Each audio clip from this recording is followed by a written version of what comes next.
This is the sixth video on factoring, and this one is called Factoring the Sum and the Difference of Cubes. Okay, so just like the difference of squares, this is going to be factoring a binomial. Unlike the difference of squares, we're going to be able to do both addition and subtraction, and that's where the sum and difference comes from. And also, both of these terms are going to be perfect cubes. So we first better understand what a perfect cube is and how to find the cube root of a number. So by this point, you should understand what a square is. A square is when you take a number and multiply it by itself. Okay, so a cube is just going to be where you take that number, whatever the base is, and multiply it by itself 3 times. So x cubed would be x times x times x. So identifying a cube can be a little tricky because you're not used to thinking about cubes. Probably you are able to recognize most of the squares under 100, but probably not very often have you dealt with watching for cubes. So you are going to have a little bit of work to figure that out. But when you're dealing with just a variable, so for instance, the basic one is x cubed, you can tell whether or not you can take the cube root by looking at the exponent. And this is very similar to how you can decide whether or not you can take a square root of a variable. If you look at the exponent of your variable and you can divide it by 3, then you can in fact take the cube root of it. So the cube root of x cubed is written like this. And again, this is something that we get into more when we start dealing with rational exponents. But the cube root would be like this. And the cube root of x to the third, you're asking yourself, what times itself 3 times gives me the number inside here? So what times itself 3 times gives us x cubed? Well, that would be x. If you had y to the 6th, and you're wondering, can you take the cube root of it? Well, yes, you can, because the exponent here is divisible by 3. So the cube root of y to the 6th is, again, you're asking yourself, what times itself 3 times gives me y to the 6th? Well, all you have to do is divide the exponent by 3 to find out that number. So the cube root of y to the 6th would be y squared. Okay, and if you think about it, y squared times y squared times y squared, we're multiplying like bases, so we add the exponent would be y to the 6th. Oops.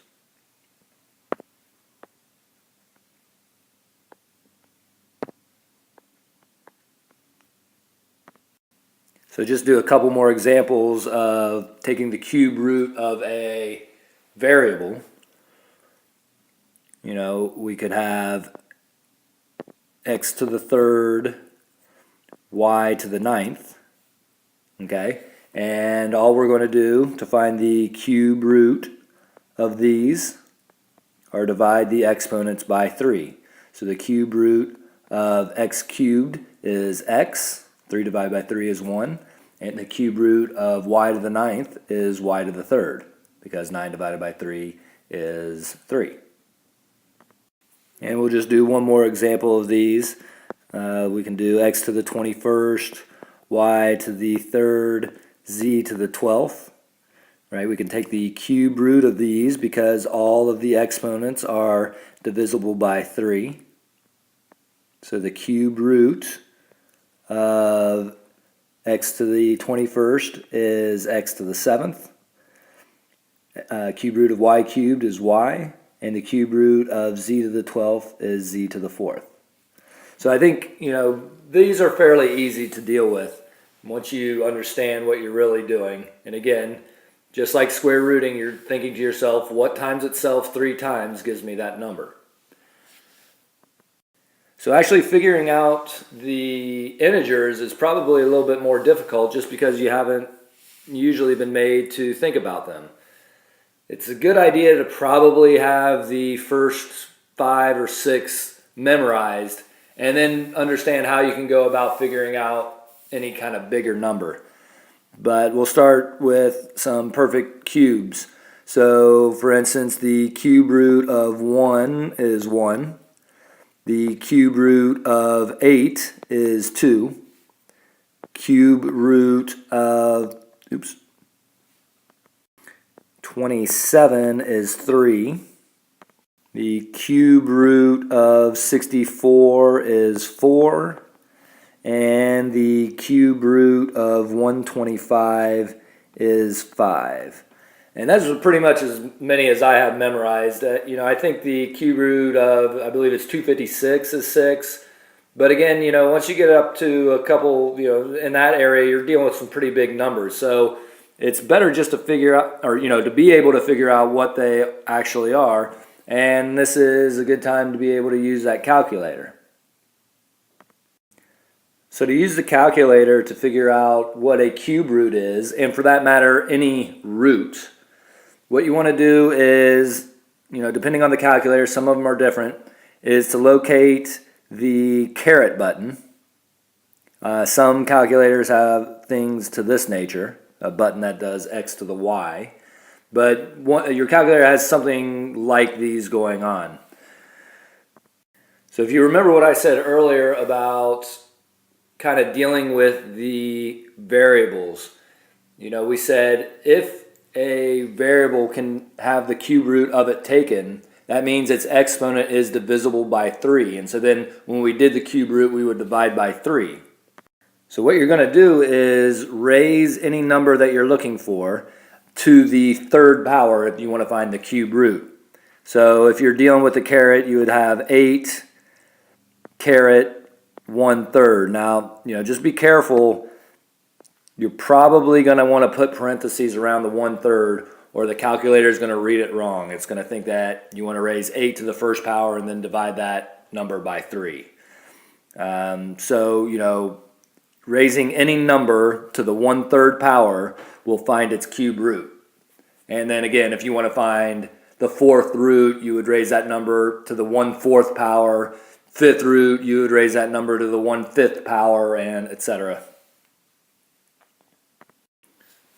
So just like doing the difference of squares, the challenging part of doing the sum or difference of cubes is actually identifying what you're dealing with. Unlike the difference of squares, there is a little bit more work going on. The only way to actually factor these is by memorizing these formulas.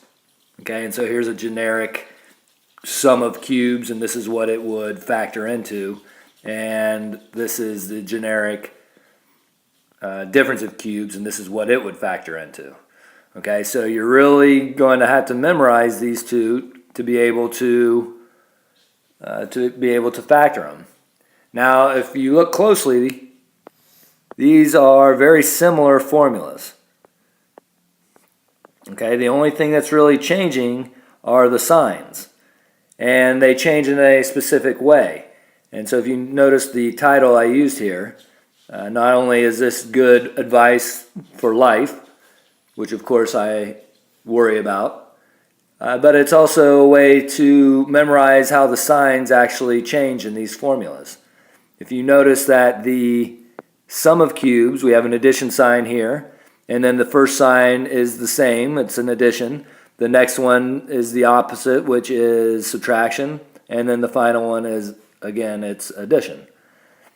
And then when you check out the difference of cubes, right, we have a subtraction sign here. The first sign is the same, it's a subtraction sign. The next one is opposite, and it's a positive sign, and then the final one is positive again. So this is how you use SOAP. All you have to do is memorize the generic formula, and then just for the signs, do the same, the opposite, and then the last one is always positive.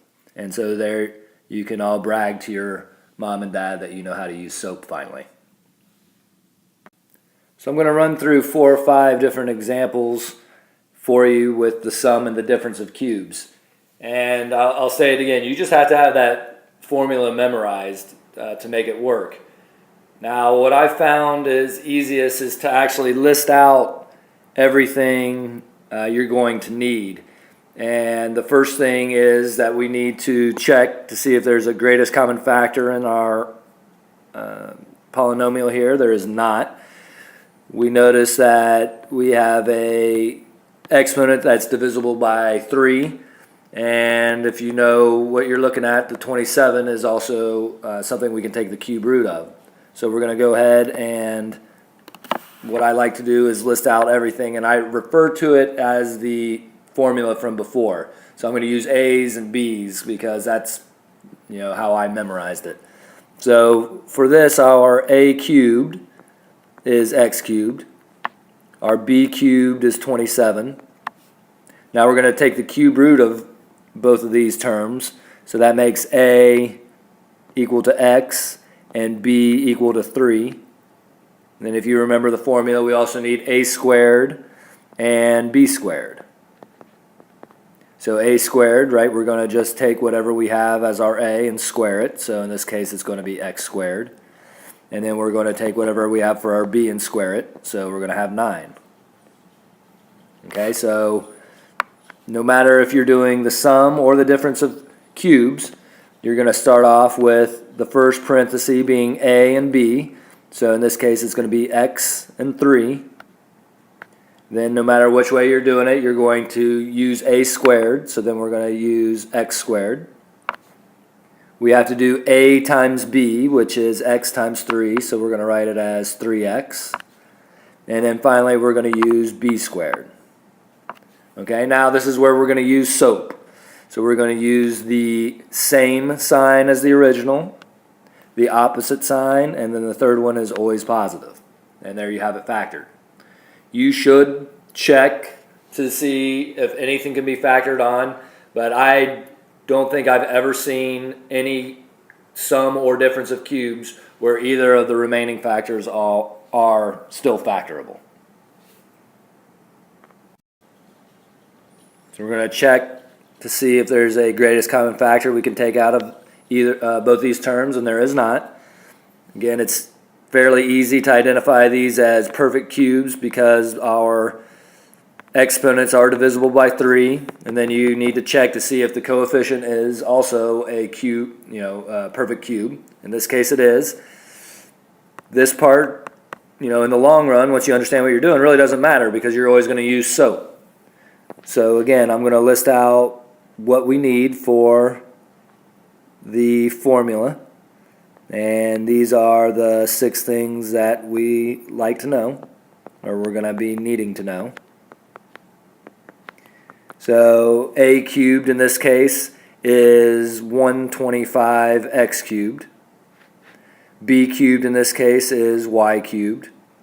Now we're going to take the cube root of 125, and that is 5. Cube root of x cubed is x. Cube root of y cubed is y. And now we're going to square our a. Okay, so make sure you square both parts of it. A squared is 25x squared, and b squared is y squared. Okay, that's the hard part. Now you're just filling in a formula. So again, when you're doing the formula, no matter which one you're doing, it's always a and b in the first parentheses. So you have a 5x and a y. Then you're going to use a squared, so 25x squared. You're going to multiply a and b together, so 5xy. And then you're going to do b squared, which is y squared. All right, now we're going to run through and use SOAP. SOAP is the same sign in the first one, opposite sign in the second spot, and then the third one is always positive.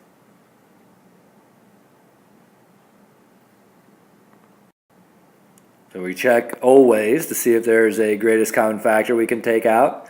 Again, not in this problem. So we know these are difference of cubes because the 6 is divisible by 3 and there is a cube root of 64. But just make sure you check. This one is a little bit tricky, because you might say to yourself, well, I can take the square root of 64, and 6 is divisible by 2. But, right, difference of squares, you can't have a positive sign in here. And also, these are cube roots. So just be careful when you're looking at these binomials. But again, a cubed is m to the 6th. B cubed is 64. The cube root of m to the 6th is m squared, because 6 divided by 3 is 2. The cube root of 64 is 4. Then we're going to square our a term, so a squared is m to the 4th, and b squared is 16. Now again, all we're doing is filling in that formula that you have to memorize. The first parenthesis is a and b, so m squared and 4. Then the next parenthesis has a squared in it, so in this case m to the 4th. Then we have to multiply a and b together and get 4m squared. And then finally b squared is at the end. And now we're going to use SOAP again. So we're going to say the same, opposite, always positive. Okay, just like any other factoring problem you're going to do, you're going to check to see if there's a greatest common factor that we can take out of everything. Okay, you should notice that there is a y in both terms, and both terms are divisible by 2. So we're going to take that out first. And then we have left 64y to the 6th minus 125 x to the 6th. Now, if you forgot to do that, you might look at this binomial and say, well, there's nothing I can even factor. Okay, so you have to make sure to remember to take that 2y out first. Okay, now we're just going to figure out all of our a's and b's and a squares, etc. So a cubed in this problem is 64y to the 6th. B cubed is 125 x to the 6th. When we take the cube root of 64, we get 4. The cube root of y to the 6th is y squared. Cube root of 125 is 5. Cube root of x to the 6th is x squared. Squaring 4y squared, we get 16y to the 4th. And finally, squaring 5x squared gives us 25x to the 4th. Now all we're doing is plugging in that information into the formula. Don't forget about the 2y that we took out at the very beginning. The first parentheses is the a and the b, so 4y squared and 5x squared. First term in the second parentheses is a squared, so in this case 16y to the 4th. And the second term would be a times b, so make sure you multiply all parts for 20x squared y squared. And finally we have b squared, which is 25x to the 4th. And then we're going to use SOAP. So we use the same sign, opposite sign, and then always positive. Okay, for the final example that I'm going to do, I'm going to give you a little tricky one. And this is just to make sure that you're always staying on your toes when you're working with binomials in particular. Because it is, something that you have to watch out for, whether you're dealing with difference of squares or difference of cubes. Okay? If the sign in the middle is a positive, you're guaranteed to be dealing with the sum of cubes. Otherwise, it's not factorable. But a 6 is a interesting one, just like a 12 would be, because both 2 and 3 go into it. So I would suggest that if you're faced with this kind of situation with a subtraction sign and trying to determine whether or not it's the difference of squares or the difference of cubes, best thing to start off with is to assume that it's difference of squares. So again, if you remember correctly, we're going to divide both exponents by 2 and have r to the 3rd, s to the 3rd, and then r to the third, and s to the third again. One gets a plus and one gets a minus. Now what makes this a crazy problem is that, just like I told you in the difference of squares video, always check when you're doing a difference of squares if you have anything left over that you can factor. And in this one we have both the sum and the difference of cubes left over. So we have actually quite a bit more that we need to take care of here. Now, thankfully, the a cubed and the b cubed in both of these factors are the same. So we really only have to make one list over here. So in both of them, a cubed is r cubed. Both of them, b cubed is s cubed. So that makes a r, b s. A squared would be r squared, and b squared would be s squared. So really we're just going to factor this one as the sum of cubes and write that out, and next to it we're going to factor this one and write out the difference of cubes. So we're going to have in the first parentheses here a and b, so r and s. Then we're going to have a squared, which is r squared. We're going to multiply the a and b together, which would give us rs, and then finally b squared, which is s squared. Okay, remember right now we're doing the sum of cubes, so when we use SOAP with that one, we're going to get same, opposite, always positive. Now we're going to move on to the second one, the difference of cubes here.